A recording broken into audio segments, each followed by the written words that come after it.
ETU wrestling fans. I am longtime independent wrestling fan Robert. Nowhere to hide. Fourth year celebration was a great show. I'm glad I watched on ETUW since I was not there. And here's how the show went down. We opened up with a singles match with Conan Lycan against Braden Toon. There was a forearm fest from the beginning. Hold on. Lycan with a blue thunder bomb, and it looked like Toon hit that bottom rope. Eventually hits a Red Star press. Eventually, they go out to the floor, and Toon hits a Asai Mun Salta onto the floor. They're going at it amongst the crowd, and Lycan is placed in a chair. Toon got a running start, hit a Yakuza kick. At one point, they went into the crowd. It was still in the crowd. They, let's just say, rammed each other into a side door, which didn't open up. Back in the ring, Lycan hits a moonsault. Oh, I forgot. While they were when they first went out to the floor, Lycan hit a headbutt. You know, I mark out for headbutts, or as I say it, headbuttas. One more time, headbuttas.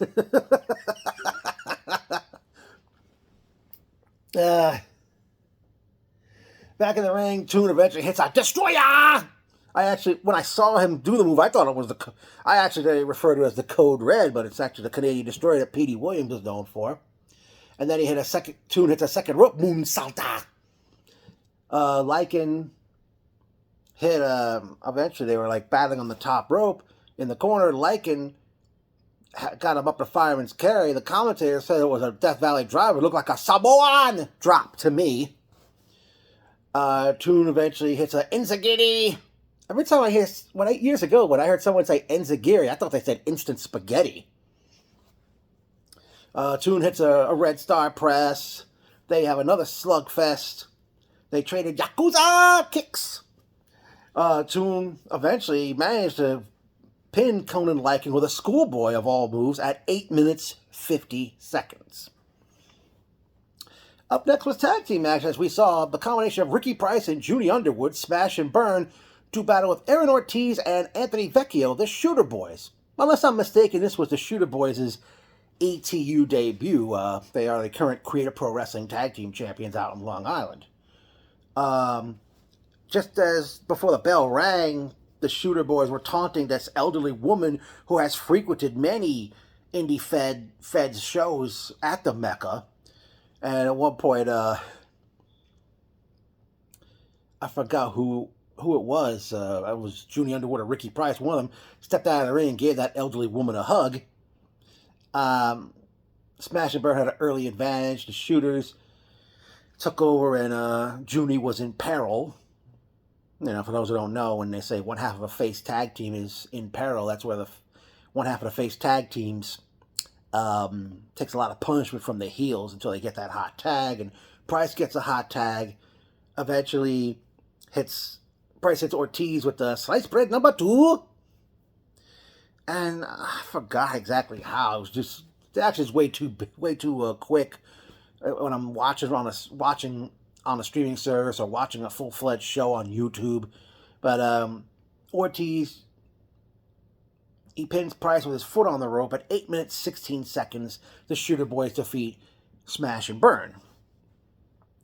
Up next was a match that was long awaited, as the international pop star Becca, accompanied the ring by the Shooter Boys, Anthony Vecchio and Aaron Ortiz, she did battle with the Kick Demon Janai Kai. Initially, the ladies are brawling out on the floor. Kai, later in the match, had her nunchucks, and she used her nunchuck to attack Becca.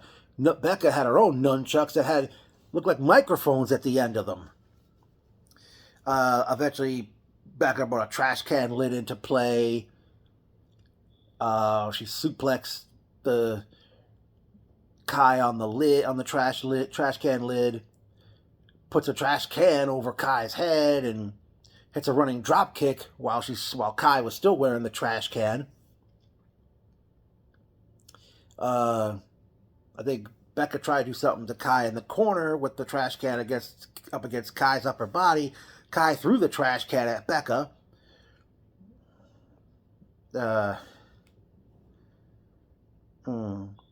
And then, I don't know what kind of move she did dropping her on the can, but eventually Shooter Boys intervened because there was no disqualification in this one. But Kai fended them off. Becca face smashed Kai on two chairs that were set up near each other. Shooters assisted. They took they set up a door onto two chairs for Becca as Becca climbed to the top rope. Actually, also Shooters assisted Becca. She was on the top rope, and they held her up above the top rope, and she did a swanton onto Kai, but Kai kicked out. No pun intended. She's not the kick demon for nothing. Becca accidentally, Vecchio accidentally hits Aaron with a chair. He was trying to nail Kai with it. Kai superplexes Becca off the top rope through a door set up on the chairs. Jedi Kai defeats Becca in a no DQ match at 13 minutes 29 seconds. Jedi Kai always delivers. Okay, up next was the four corner it was called the Show ETUW came with the Show Me series, the Four Corner Survival match. Of course, the Four Corner Survival, that name came from the early days of Ring of Honor. As we see, it's Shimbashi. Or is it Shimdashi? Shimbashi versus Sammy Diaz versus Diamond. Oh, I forgot what his nickname is. Not Sammy, I'm talking about this next guy. Well, Angelo Carter versus Devious Cass, who I think Cass debuted earlier this year at ETU. That early part, at one point, Cass hit a tope con hilo on all three opponents out on the floor. Shimbashi gave the Wasteland, which was Wade Barrett's finishing move, to two of them. I forgot who it was. He hit the move on.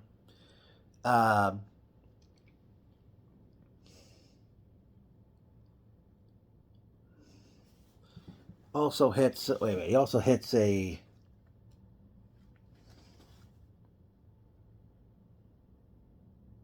Damn, what the heck did he do? I'm sorry, folks.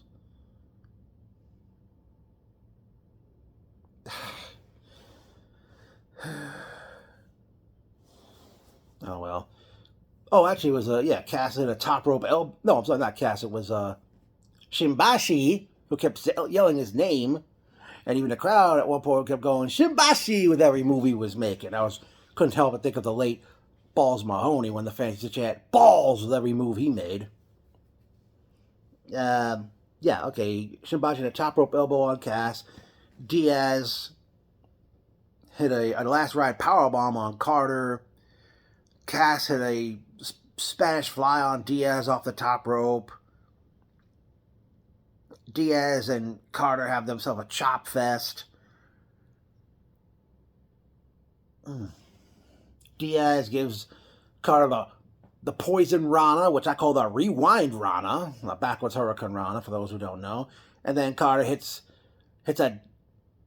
did it to Carter, and then Carter hits a DDT, followed by a brain buster. I don't know if Diaz kicked out of that or somebody intervened on the pin. Eventually, the end came when Cass pinned Shimbashi with a top Phoenix splash off the top rope. Devious Cass defeats Shimbashi, Sammy Diaz, and Angelo Carter at 11 minutes 46 seconds. But then, all of a sudden, Isaiah Broner, not sure if he was in ETU before, but he's been a part of ICW No Holds Barred in the past. Broner hits the ring, attacks all four of these men, leaving them laying, and then he leaves the ring. And then I believe they went to intermission because The streaming service didn't show anything. They said it was going to be like a 10-minute break, but it looked like more than 10 minutes. Yeah. All right. Now, it was reported earlier in the day that Zeta Steel was unable to compete or appear to face Gabby Forza. So ETU came up with the no-pin weight or no-pin challenge for Gabby Forza to compete on. And it was answered by Journey Burke Esquire, who, of course, is a former Pro Wrestling Magic Women's Champion. Forza dominates at the beginning of the match, including a Ultimate Warrior style press slam. Burke hits a Yakuza kick in the corner. Also hit a German suplex. Forza hit the old Oklahoma Stampede, shades of the late Steve Dr. Death Williams. Forza with a Vader bomb. The end came when Burke jumped off the top or second rope, but Forza catches her and hits, Greetings from Asbury Park, which the late Bam Bam Bigelow was known for doing in ECW. Gabby Forza defeats Journey Burke Esquire at 7 minutes, 27 seconds. And then after the match is over, Forza said, I felt good. She said, I feel good. I want another match. Then all of a sudden, Welcome to Jamrock starts playing, and out comes Jocelyn Navarro. Not sure if this was her ETU debut. Say that 3 times fast. But their match gets underway. Forza is hitting Navarro with shoulder blocks in the corner, reminiscent of the late Jim the Anvil Neidhart. Navarro did a face wash kick while Gabby was sitting in the corner.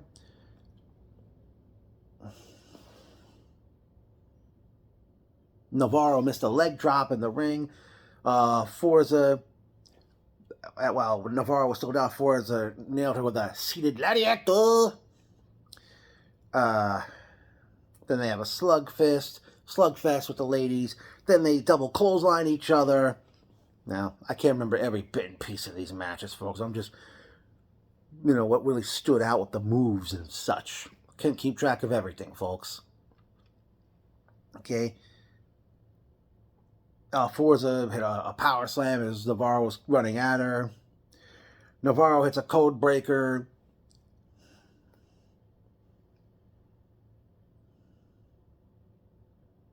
Then Navarro came off the second rope with the old buff blockbuster neck breaker.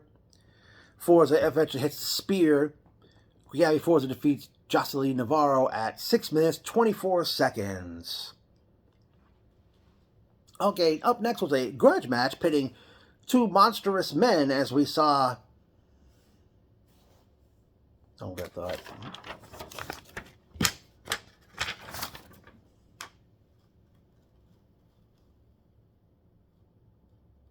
Yeah, it was Joshua Bishop did battle with Sam Holloway. The funny thing is, Holloway enters the ring first, and then Bishop comes to the ring and didn't wait for the bell. Right from the get-go, clotheslines Holloway over the top rope to the floor. They brawl in the crowd. Bishop gets the microphone and says, how about we make this a Ridgefield Park street fight? And Ryan, a.k.a. The Struggles, who runs the company, Bishop asked him, is that okay with you? And he nodded approval right away. Okay, they eventually, Holloway was brought back in the ring, but then he hits the ropes and does a dive to the floor onto Bishop. They brawl more in the crowd. Bishop hits a Randy Orton-style DDT right off the ramp.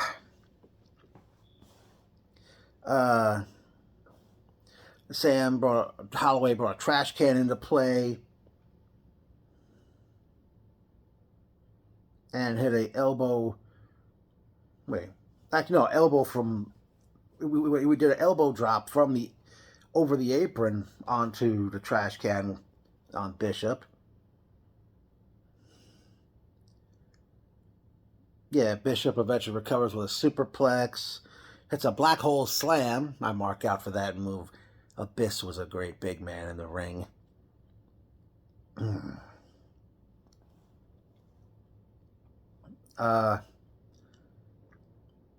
He drops gives Holloway a Samoan drop on 2 chairs.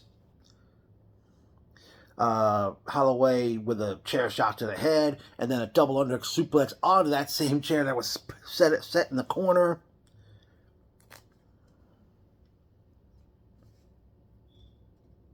And then a setup, I don't know who set it up, but they had a door placed on 2 chairs, the broken door that Becca and Janai Kai used in their match, the messed up trash can all put on that table that was caught between the chairs, and Bishop was...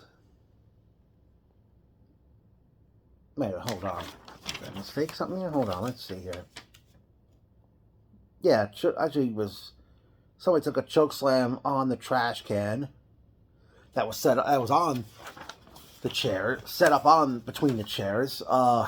Bishop used the broken door or doors from the Janai Kai Becca match earlier in the show. They're battling on the top rope. Holloway pushes Bishop, and he goes crashing through the broken door set up on that was up, and the trash can it put on the door that was set up on the chairs. Then Holloway hits a splash off the top rope. Sam Holloway pins Joshua Bishop at 16 minutes 8 seconds to pick up the victory. And then it was time for the main event. It was Team ETU taking on the Expected in a 5-on-5 elimination match. And the stipulation was if Team ETU is victorious, the Expected were out of ETU. If the Expected win, they get to run ETU for one show. Team ETU initially was supposed to have Cashflow, Ken Broadway, and Joseph Alexander on the team, but it was reported Broadway was injured, was not cleared to wrestle, and I don't know what happened to Joseph Alexander. And so he couldn't make the show. Eventually, Broadway was replaced by Jordan Oliver to join forces with Marcus Mathers and the Atlantic Tag Team Champions, Pretty Boy Smooth and Jay Bougie, representing the Killionaires Club. Take on the Expected, which is Alec Price, Gabriel Sky, Ikoro Kwan, Austin Luke, and Matt Makowski or Matt Mako. But Mathers, Bougie, Smooth, and Oliver, and I think somebody someone from the Expected group, they took the microphone and said, "Wait a minute, they don't even have 5 men." But as I said, Mathers, Oliver, Bougie, and Smooth, they stand by the curtain. Out comes Donovan Dijak. Not sure if he was in ETU before, but for those who don't know, he was in NXT, and I think it was like over a year ago he got released. That Dijak, let me say, never really got a break in NXT. He was putting on great match after great match after great match after great match after great match after great match in NXT, and never did get. It's a shame he never won a championship. And the WWE eventually let him go. But like I said, WWE equals we waste everyone. It seems that way. All right, so it's 5-on-5. The match gets underway, and this was way too much for me to keep track of. But let's figure out what I did right down here. Okay, well, Smooth and Dijak hit a stalling suplex on Sky, being that they're both very tall. Bougie was taking punishment, and then Marcus Mathers got the tag. Mathers pins Austin Luke with a super kick, eliminating him from the match. Smooth was dominating the rest of the Expected as the match at one point. Bougie hit a dive out to the floor. Ikuro Kwan pinned Jordan Oliver with a schoolboy to eliminate him from the match. Matt Makowski puts Smooth in a sleeper hold, and Sky, Kwan, and Price are all hitting him with knee strikes and kicks, and they got him down, and I think it was Ref Gina who refereed this match. She declared Smooth didn't respond, I guess, to the sleeper hold and got eliminated Smooth from the match. So it was now 4-on-3 in favor of the Expected.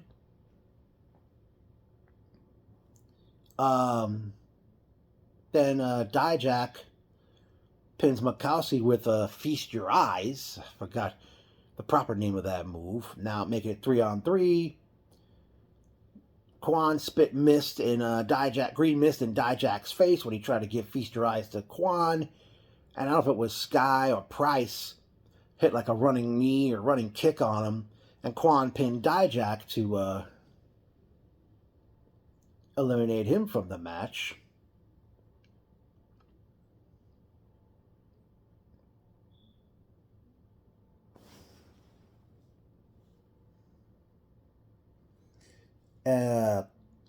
Quan eventually pinned Mathers with like some kind of off the top, what is it?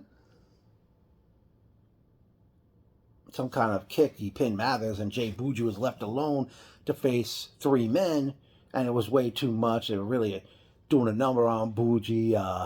At one point, they hit Buju with a triple super kick, but Buji kicked out at one. Buji hit a cutter on, I think, Price off the second rope. Then hit Sky with a package powerbomb. But it was all too much. Sky ended up pinning Buji, eliminating him from the match, wiping out Team ETU. There's the Expected. Defeated Team ETU to win the 5-on-5 elimination match at 28 minutes, 16 seconds.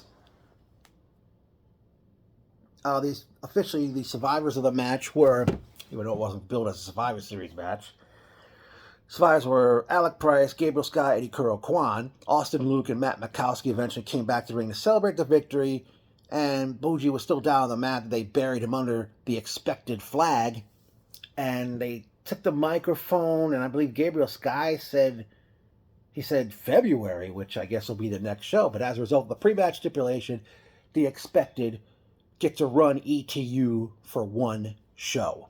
And I'm guessing, as Gabriel Sky said, he said February. You know, if it wasn't football season, I would have made this come to this show. Again, you know, I haven't been to an ETU event since Summer Madness 3 back in July. I mean, this was definitely obviously being the four-year anniversary show, so, you know, it had to be good if it's an anniversary show. And they did very good, and every match delivered. I mean, sure, they had changes along the way. I'm hoping for a future ETU event, Gabby Forza gets to face Zeta Steel. And while I'm on the subject of the ladies, I noticed backstage correspondent Samira interviewed both Forza and Janai Kai after their respective matches, and it's up on the ETU Twitter. They talked about a crown. So I guess is it time, ETU? Is a women's championship coming? But instead of a belt, they're going to have a crown? Much like David McLean's Gorgeous Ladies of Wrestling back in the late 1980s, early 1990s? Hopefully Shimbashi gets to come back in the future. I mean, the fans seem to love him. Let me see, who else can I think of should come back and stuff. Yeah, like I said, I mean, I guess maybe if not, also ETU. I hope you have like a secondary singles title for the men. It looks like you're finally gonna get a woman's have a crown for the ladies. Let me see what else could I think of here.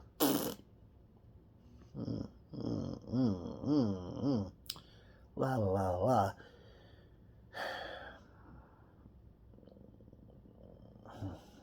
As I said, this was one heck of a show. I'm always blown away by what ETU puts on, and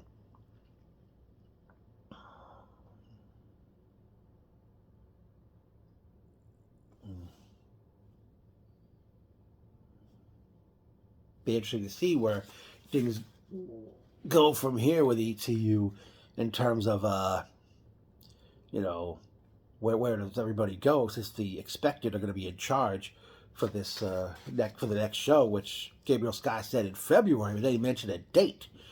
I don't know if it's going to be held on a Sunday again or what the deal is. I mean, but we'll see what they end up doing. But the ETU definitely was a great event, and hope to come back to ETU show in 2026, which is a new year's upon us. But even though the expected are going to be in charge for this one next show, I'll still chant it: ETU, ETU, ETU.